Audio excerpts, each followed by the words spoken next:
kenapa rata-rata orang itu menggabungkan ADHD dengan anak-anak yang troublemaker? Jadi begini sih Rin. Ketika anak itu nonverbal sampai umur taruhlah di atas 5 tahun, apakah dia ada harapan untuk jadi verbal? ADHD ini baru bisa didiagnosis ya umur ya sebagian besar. Jadi kalau ada anak 2 tahun, 3 tahun hiperaktif dibilang ADHD udah pasti salah.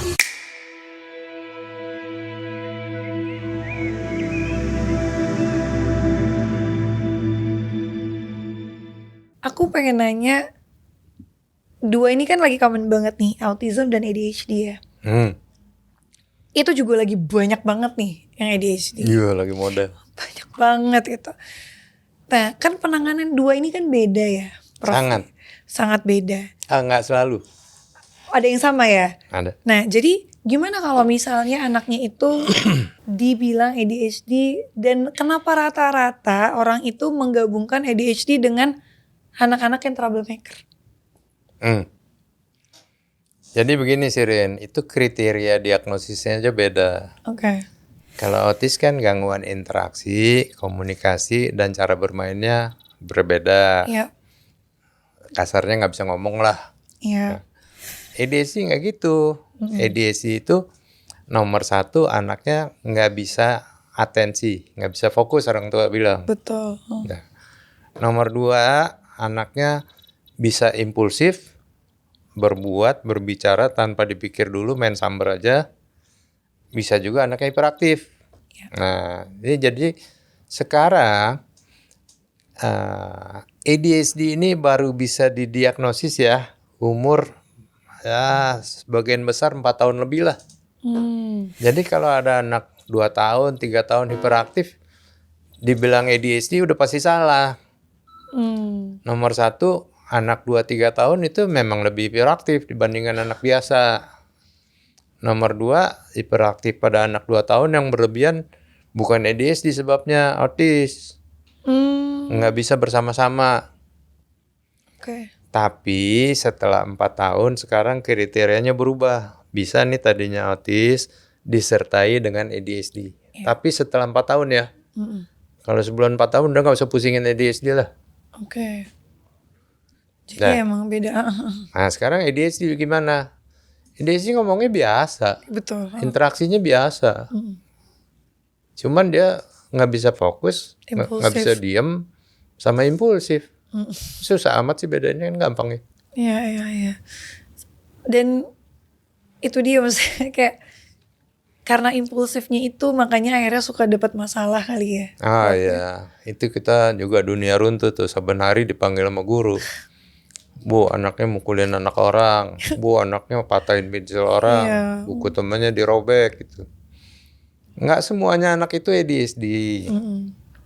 Ya diperiksa dulu lah sama profesional gitu. Kalau menurut saya sih nggak usah pusing lah Sherin. Saya juga ADHD sedikit dulu. Saya sangat impulsif. Saya nggak bisa diam. Saya nggak bisa duduk diam nih 30 menit, nggak bisa. Biasanya saya berdiri dulu, jalan-jalan, gerak-gerak. Nih mungkin tadi kelihatan nih saya gerak-gerak dikit. Emang nggak bisa. Iya. Tapi nggak apa-apa. Jadi profesor kan. Karena saya tahu saya bisa mengatasi masalah itu gitu ya. Anak ADHD, kapan dia perlu bantuan nih?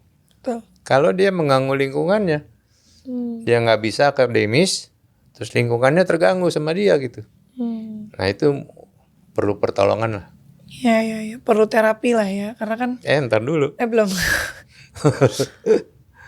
Lain lagi.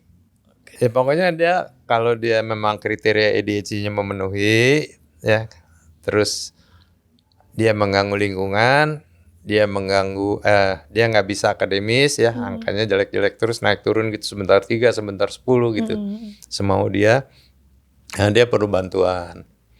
Bantuannya apa? Nah, tergantung. Kalau masih ya ringan-ringan sedikit, kita terapi. Terapi apa? Terapi behavior boleh. Tapi menurut saya sih ADHD sebagian besar ya, nggak semua. Dia perlu obat. Oke. Dan kalau dikasih obat, diagnosisnya benar, 2 minggu juga dunia berubah lah. Jadi anak manis, anak baik gitu. Jadi nggak susah ngobatinnya. Kalau pure ADHD ya. Iya. Kalau ADHD disertai autis terjadi bersamaan umur 25-6 tahun agak susah. Oke. Obatnya suka nggak mempan. Hmm. Dok, kalau dikasih obat dok, ginjal anak saya takut rusak. Ya ini standar lah pertanyaan ibu gitu ya. Kan kita nggak jahat-jahat juga mau ngerusak ginjal anak ya. Kita kasih yang benar obatnya. Nanti anak saya tergantung enggak, kapan aja mau berhenti boleh. Nggak ada ketergantungan. Oke. Biasanya kita kasih nih 3 bulan. Kok jadi baik? Di sekolah bagus, tenang, nggak ada keluhan guru lagi. Udah bagus nih ya 3 bulan ya, di rumah juga baik. Kita kasih holiday period nih, nggak makan obat Sabtu Minggu. Kita lihat tetap baik apa enggak. Kok tetap baik, nggak pakai obat Sabtu Minggu. Obat yang ini kita kurangin, lama-lama bisa berhenti.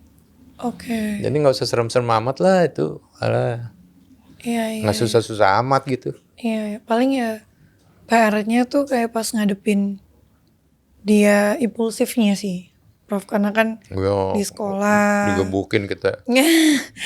kayak nggak sadar dengan jadi sumbu pendek banget gitu kan, gitu. Bener. Maksudnya kayak pengennya marah gitu.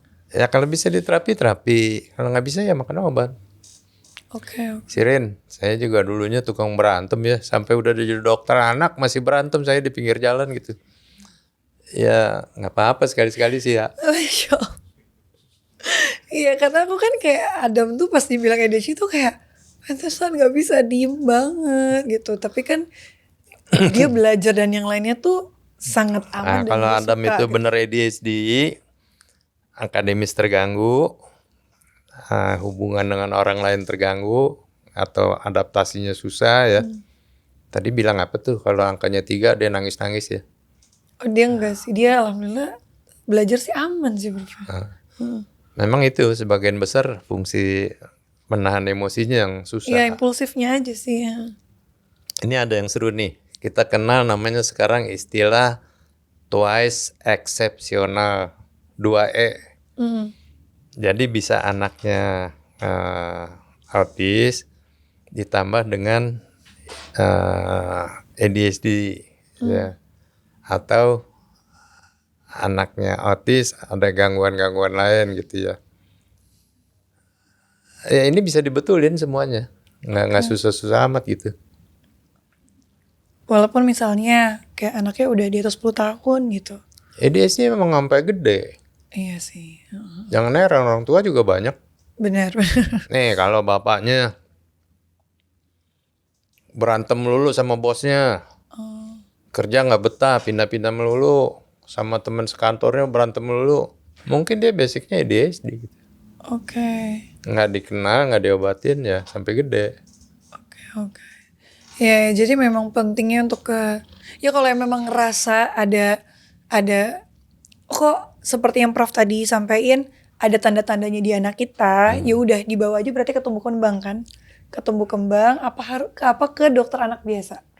Dokter saraf anak lah. Oh, dokter syaraf anak. Oke. Iya sih benar. Jadi nggak usah melalui dokter anak dulu. Boleh. Semua dokter anak tahu sebetulnya. Oke. Dokter tumbuh kembang juga tahu. Tapi sebetulnya yang spesialisasi betul tuh yang saraf anak. Yang syaraf anak ya. Ya ada juga, psikiater anak juga ada. Oke. Cuman kan suka takut tuh ke psikiater padahal nggak apa-apa ya. Psikolog anak juga ada, bisa juga.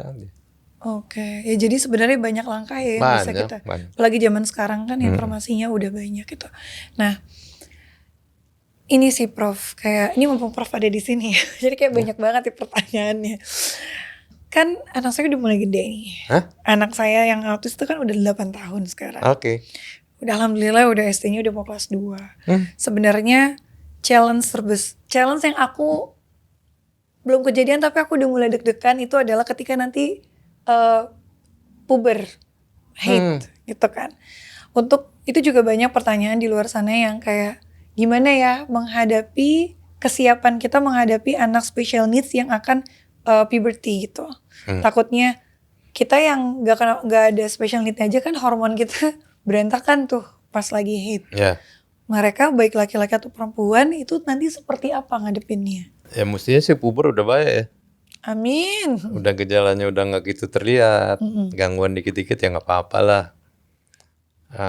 Cuman ada beberapa hal yang khusus buat autis itu, dia lebih sering disertai dengan epilepsi, dengan kejang. Kejangnya ini bisa muncul waktu kecil, umur 3 tahun, 4 tahun, bisa juga waktu udah kebesar, belasan tahun gitu. Yang mana yang bakal jadi epilepsi kita nggak tahu.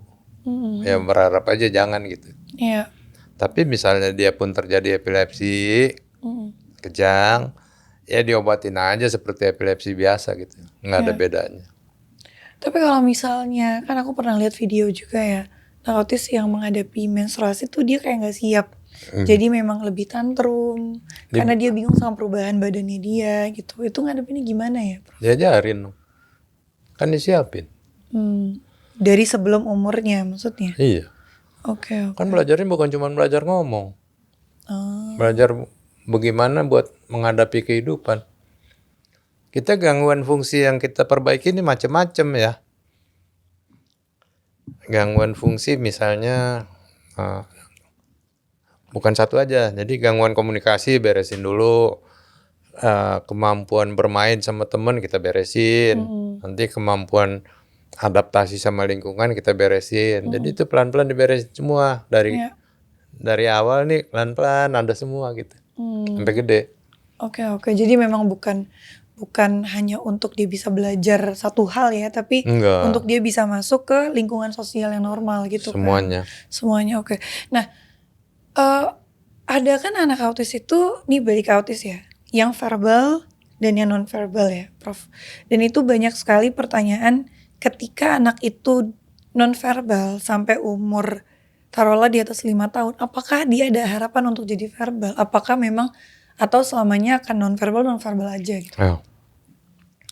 Seringkali yang non verbal ini yang nggak diterapi ya, atau keadaannya memang berat, atau kecerdasannya memang kurang. Nah ini kalau udah diterapi biasanya tinggal kecerdasannya kurang sama ya memang berat gitu. Ya beberapa memang susah diatasi tetap non verbal. Kalau dia non verbal kita kasih dia bantuan, tetap dibantu dong, masa didiemin aja. Cara berkomunikasi dengan teknik-teknik tertentu, augmented communication dengan picture, kemudian banyak bawa gambar-gambar macam-macam lah. Nah, apakah teknik ini mesti diajarin semua anak? Tidak. Ya, dulu orang bilang pendapat zaman dulu nih, biarin dia ngomong asal dia bisa berkomunikasi. Saya nggak setuju sama sekali. Bicara ini penting gitu. Jadi saya tidak pakai PAX, Picture Exchange Communication ini buat semua anak. Cuma kalau memang nggak bisa verbal ya udah terpaksa kita pakai gitu. Tapi sebenarnya kalau misalnya lebih early kita coba targetin ini bisa verbal dulu ya. Dong. Oh ya, karena kan banyak yang ketika nanya sama aku, Sofia verbal enggak? Alhamdulillah verbal, tapi memang sedang belajar untuk lancar. Tapi kenapa orang tanya? Karena dia ngerasa anaknya nggak verbal. Oke. Sedih emang kalau udah gede nggak verbal, ya agak susah. Dia ingat nih, dia bukan nggak bisa ngomong, dia nggak mau ngomong gitu. Karena nggak di-trigger untuk ngomong. Makanya kadang-kadang aneh, dia nggak bisa ngomong kok tiba-tiba dia ngomong apa, misalnya dia lihat apa ya, iklan gitu, tiba-tiba dia sebutin iklannya gitu. Tapi udah berhenti, artinya dia bisa kan ngomong. Betul. Cuma dia nggak mau ngomong. Ya maunya yang diuber gitu. Makin gede makin susah. Iya, karena nggak kebiasa ya dari kecil.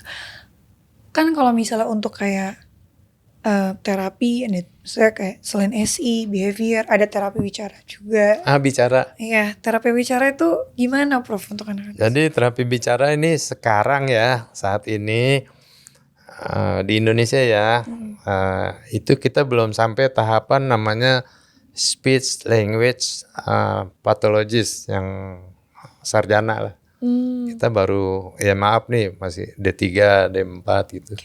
Sekarang saya fokuskan buat kalau ada gangguan otot-otot mulutnya nih, gangguan oral motor namanya. Nah itu perlu kita pakai dia gitu. Tapi apakah dia menjadi terapi utama pada ASD pada autis tidak menurut saya. Justru yang terapi utamanya itu SI sama behavior ya. SI behavior aja sekarang dah. Oh, oke. Ya karena dulu taunya ya Sofia. Kata saya ya. Ya, karena dulu kan taunya Sofia nggak ngomong, ya udah pasti berarti terapinya bicara gitu. Padahal Itu sensorinya pendapat, yang harus dibenerin dulu gitu kan. itu paradigmanya dari dulu gitu, nggak bisa ngomong ya terapi ngomong gitu. Tapi ternyata nggak begitu. Oke.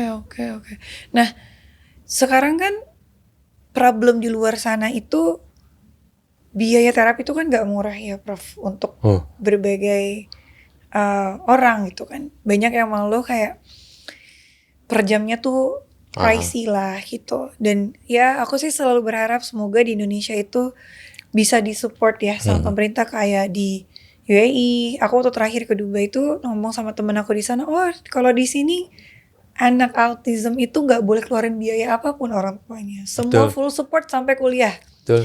Gue kayak aduh semoga di Indonesia juga someday bisa kayak gitu. Karena memang banyak yang akhirnya jadi non-verbal karena memang gak ada terapinya sama sekali gitu kan. Ya. Kalau memang iya kadar lo mentok dengan kondisi itu, apa terapi-terapi yang bisa orang tua lakukan gitu loh untuk di rumah? Saya ketemu banyak menteri lah. Menteri, wamen, ibu menteri segala macam ya. Saya selalu kemukakan hal ini gitu. Mereka responnya selalu positif. Ntar kita bikinin begini. Tapi biasa dah berhenti. Lupa dia banyak kerjaan yang susah kali. Sebetulnya udah ada peraturan pemerintah tuh. Semua sekolah SD itu mesti merupakan sekolah inklusi. Mesti terima yang kebutuhan khusus. Semua loh. Cuman gurunya nggak siap. Sekolahnya juga males. Jadi dikasih 2 lah sekelas gitu. Ya, jadi susah. Terapi. Ini bayangin nih. Izin klinik terapi itu sampai sekarang kita nggak jelas. Ini ngasih izin siapa? Departemen Kesehatan, Departemen Pendidikan, atau siapa? Sampai sekarang nggak jelas. Bahkan klinik terapi saya sendiri udah 20 tahun lebih itu masih pakai izin praktek saya. Bukan izin khusus klinik terapi autis gitu, nggak ada. Nggak tahu saya kemana ngurusnya, udah capek. Janjiin orang udah banyak sih. Ya udahlah adanya begitu gimana. Ya. Nah, kan kita mesti ngatasin.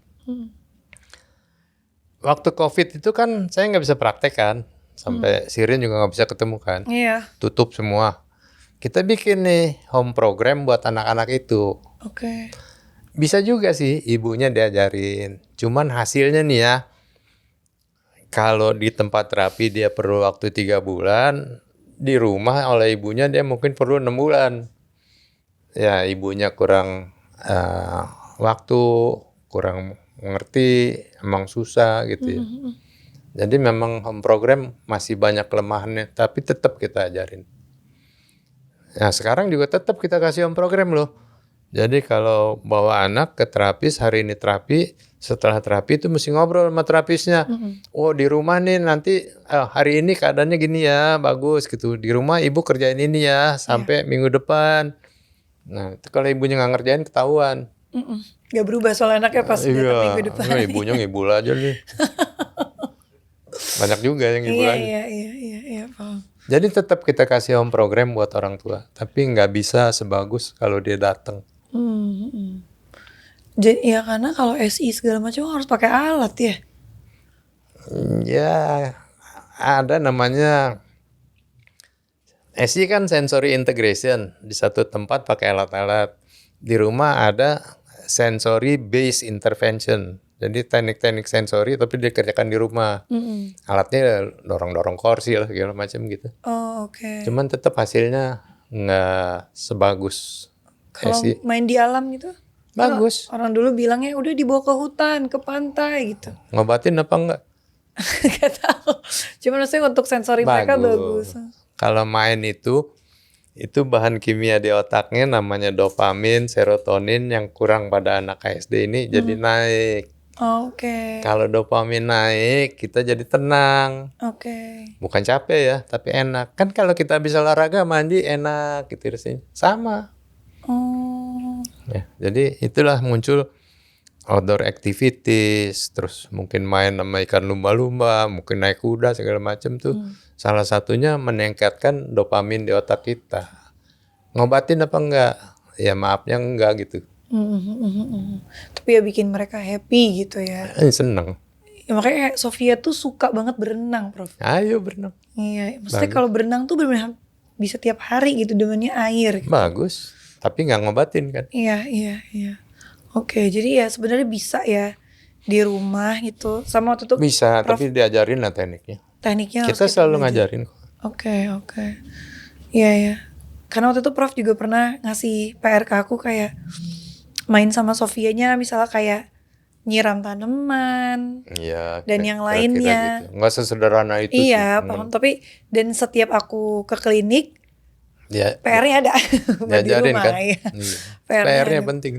Betul. Oke, Prof. Nah, ini terakhir ya, Prof ya. Nggak kerasa udah sejam ya. Nah, ini lebih ke Curhat. aku konsul. Tapi kan biasanya gini, pertanyaan-pertanyaan dari orang tua yang kayak aku gini, banyaknya tuh dari pertanyaan keluarga-keluarga yang punya pengalaman yang sama, pertanyaan yang sama Banyak. gitu, Prof. Nah, terakhir, Prof, apa yang bisa Prof sampaikan ke orang tua yang mungkin masih berat untuk admit kalau anak aku memang diagnosanya seperti itu gitu. Kalau itu sih nggak ada maaf tuh. Aduh. Kalau denial terus, ya udah nggak bisa diapa-apain. Oke. Itu inget nggak waktu pertama kali ketemu saya? Nama anak, umur anak,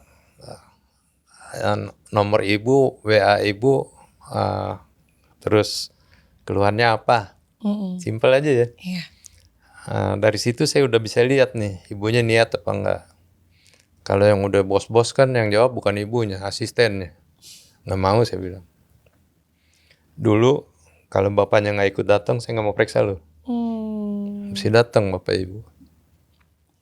Nah, selain dia mesti tahu, kalau berita itu lewat orang lain nggak benar sampainya. Pengasuhnya datang diajarin, dia nyampein nama nyonyahnya nggak benar sampainya gitu. Jangan denial lah pokoknya. Iya, jangan. Ya orang tua kita harus terima dan harus involve ke perkembangan anak. Oke. Kalau denial ya udah denial aja dulu sampai selesai. Dan untuk harapannya, Prof, maksudnya supaya pada tenang gitu. Bu, harapan besar lah. Memang mungkin nggak 100% sempurna, tapi pasti ada harapannya. Jangan putus asa gitu.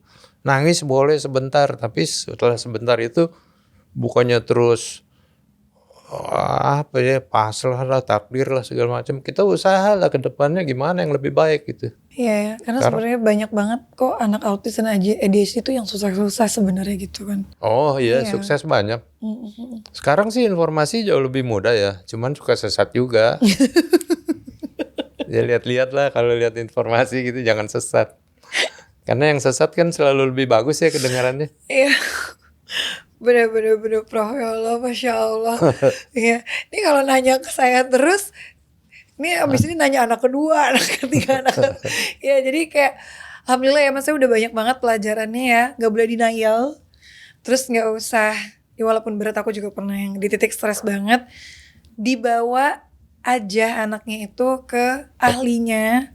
Lebih early itu lebih baik. Ibu yang tahu instingnya. Karena waktu itu aku ingat, aku yang udah curiga sama Sofia, tapi suami yang kayak gak apa-apa, udah bawa aja. Akhirnya suami aku sekarang benar-benar minta maaf ya. Yeah. Karena insting ibu tuh kenceng ya kalau ngeliat anak tuh seperti apa gitu. Dibawa aja, insya Allah apapun itu diagnosanya, Bismillah di zaman sekarang itu terapinya itu banyak sebenarnya kan, bisa dijalanin gitu. Kita nggak usah ngelihat target endingnya seperti apa, yang penting anaknya itu kita ikhtiarin, kita terapiin terus gitu. Terus nggak boleh stres kata Prof. Kalau mau stres sebentar lah. Iya benar. Terus masalah screen time juga nggak usah terlalu overthinking, tapi jangan berlebihan. 1 jam berarti Prof. Apa tuh? Semua anak. Oh tergantung. Maksimal. Itu syarat internasional kan di bawah 2 tahun nggak boleh. Habis itu 10. Boleh berapa sejam lah gitu. Sejam. Oke, Bu, sejam. Sirin, nggak ada anak nggak main gadget sekarang. Berani taruhan sama saya. Bingung. Ntar dia dilarang. Coba teman aku punya. Kan udah pada punya anak nih. Pada main nggak semua? Pasti pada main. Iya betul. Itu cucu saya juga kadang-kadang main juga tuh. Tapi maaf, mau nanya, better dia main game atau dia nonton YouTube? Ternyata diteliti tuh yang nggak boleh ya, yang terlalu plik gitu. Oke, short gitu ya. Kalau dia ceritanya menceritakan sesuatu sih, anaknya pergi ke kebun binatang, lihat bintang ini namanya zebra gitu boleh. Tapi yang cek itu yang nggak boleh. Oke, yang terlalu cepat. Jadi game yang terlalu cepat pun juga nggak boleh berarti ya? Iya. Sampai umur berapa, Prof? Baiknya. Saya nggak bisa jawab. Menurut saya sih, saya nggak suka game sih, jadi nggak ada bagus main game. Tahu kalau dapat duit dari situ ya. Karena mungkin Anda juga Soalnya anak yang zaman sekarang game-nya canggih-canggih banget kan. profesional gamer ada juga kan. Iya, kayak anak saya si Adam itu bukan main game. Dia belajar bikin game. Ah itu bagus dong. Oh, oke. Memang ada itu sekolahnya tuh belajar bikin game. Kalau yang main game mau kosong lah yang nggak bener. Saya suka sedih tuh kalau ke mall ya. Ini orang lagi pacaran nih. Oh dia mau pacarnya duduk di mall dimakan gitu. Tapi dia main begini. Yang pacarnya itu atau istrinya ngeliatin dia mukanya kan penuh cinta kasih gitu ya. Kan kita tahu. Lakinya cuek aja kucuk. Yes. Nggak bagus lah itu. Oke. Jadi sedihnya tuh ngedistract kita dari interaksi sosial yang beneran gitu ya. Iya. Oke. Masya Allah, tabarakallah. Prof, makasih banyak. Kalau nggak di stop saya bisa naik 3 jam, Prof. Nggak pernah terlambat ya. Apa? Iya, ini jadi ada spesial dari Prof. Jadi judulnya itu belum terlambat dan ini free dari Prof. Mudah-mudahan kalian bisa download e-booknya. Dan ini PR buat aku juga pengen baca banget supaya kita bisa ngecek anak kita itu seperti apa dan pertolongannya itu seperti apa. Kayak gitu. Dan ini bukan ngecek lah, ini saya sekarang udah males lah ngajar kedokteran itu detail gitu, enggak.